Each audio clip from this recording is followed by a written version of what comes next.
connected sa internet, yung voting machines on election day, hindi ba? Pero isipin natin mabuti bilang mga Pilipino, kung merong mandaraya sa ating eleksyon ngayong 2025, manggagaling ba sa loob ng gobyerno o hindi? Alam nyo na ang sagot dyan. At kung galing sa loob ng gobyerno ang mandaraya, meron ba silang power na baguhin ang source code ng counting machines on the election day or even before that? Meron, kahit sabihin natin na dumaan ito sa independent audit.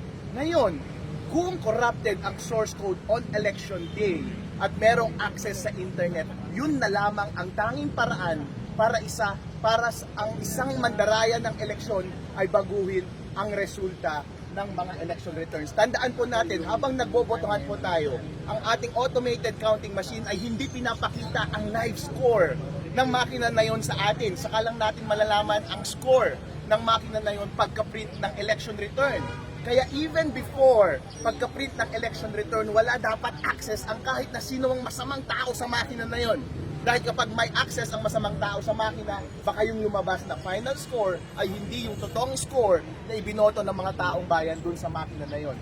Kaya ang suggestion ko lamang is, i-print natin yung election return na walang connection sa internet para yung lumabas sa election ng return ay yung totoong boto ng taong bayan.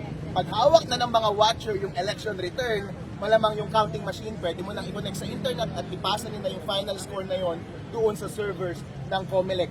Malamang hindi na magkakaiba yung hawak ng mga watcher at yung servers ng COMELEC. Yun lang, Chairman George Garcia, huwag nating i-connect sa internet yung automated counting machines bago at habang nag-print ng election returns. Sir, yung per se, yung paggamit ng automated counting machine, hindi ko kayo tutol doon. Hindi ako tutol doon, sir. As a matter of fact, bilang mga eksperto ng IT, lahat po tayo ay magsama-sama dito sa exercise na to, eleksyon. Lahat po tayo ay may obserbasyon na kahinaan sa ating sistema. Hindi natin mape-perfect ito. Merong kamalian na mangyayari. Pero sa lahat ng naobserbahan natin, na kahinaan na pwede natin itama, pwedeng itama natin.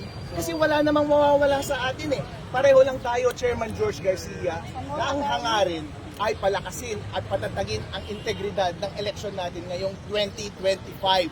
Walang mawawala sa atin. Magsama-sama po tayo. Ang tanging nakapagtataka lang, ayoko lang magkalat ng, ng mga intriga, bakit ayaw ninyong gawin? So, attorney, ibig sabihin ba nito, hindi pa ganon ka-solid yung teknolohiya ng Miro Systems para maiwasan ng ganitong klaseng maaaring pandaraya sa mismong araw ng election? Hindi lang Miro Systems actually. Kapag pinag-uusapan natin ang security ng mga computer systems, kailangan meron talagang control, hindi lang sa loob ng makina, pati sa surrounding ng makina. At ang number one responsibility ngayon ay nasa COMELEC. Ina-acknowledge natin na yung loob ng makina, yung source code, maaaring hindi natin yun masecure ng 100%.